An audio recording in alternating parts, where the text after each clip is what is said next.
The biggest challenge is something I have seen when I visited countries around the world, and that's the reaction of families, of communities, to what's happened to the victims, the survivors.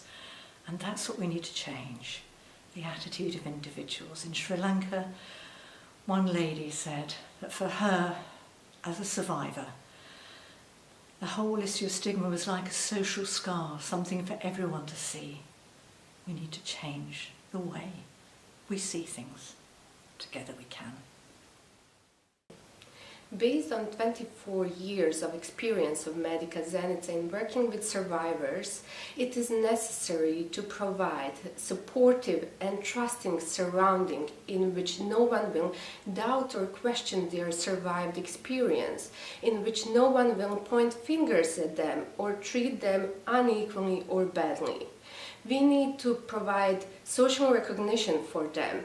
We need to provide implementation and fast implementation of laws and bylaws, as well as equal access to specialized and stress and trauma sensitive services.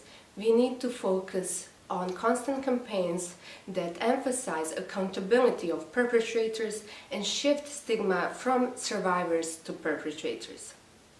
Para luchar por el estigma es primero sensibilizar a la sociedad y a las instituciones que la violencia sexual sí existe, sensibilizándolas, primero que nos crean que somos víctimas, y el empoderamiento de todas las mujeres víctimas para poder luchar sobre el estigma. También a las familias, sensibilizarlas sobre la estigmatización que sufrimos, que somos mujeres capaces de empoderarnos, de formar un liderazgo y salir adelante. Stigma is a complex system that means that whatever you have done for the sexual violence was just a little bit of help. It was just treating the symptoms, you didn't tackle the problem. The biggest challenge is really small 5 branches to say really many government of those countries are not concerned or involved fully into the problem. The ladies are not well protected, and those governments, even if they have written the right laws, but they don't apply them, and even if they apply them, they don't enforce them.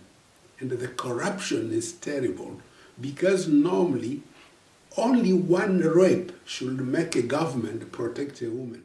The biggest challenges in tackling stigma is the pre-existing social norms, the norms that govern how people live their lives, values on women and men's lives, and norms that put honor on women's lives and dishonor on families, and norms that have that sustain purity concepts and devalue women who are considered as damaged goods, and men and men who are in relationships with women who are supposed to be damaged goods.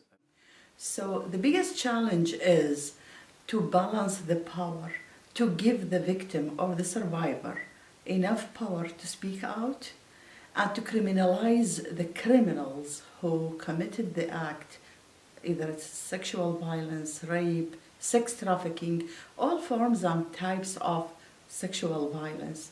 So if the victim or the survivor gained the power, he or she would speak out. I think the first thing to recognise is that it's not one stigma, it's multiple stigmas. So whether the crime is rape, forced marriage, forced pregnancy, whether the survivor is a woman, a man, a child, a refugee, a child conceived through rape, the stigmas will be different. And indeed many of the survivors will say that the ensuing stigma is even worse and more traumatic than the violence itself. You can have a situation where someone survives a rape but does not survive the resulting consequences.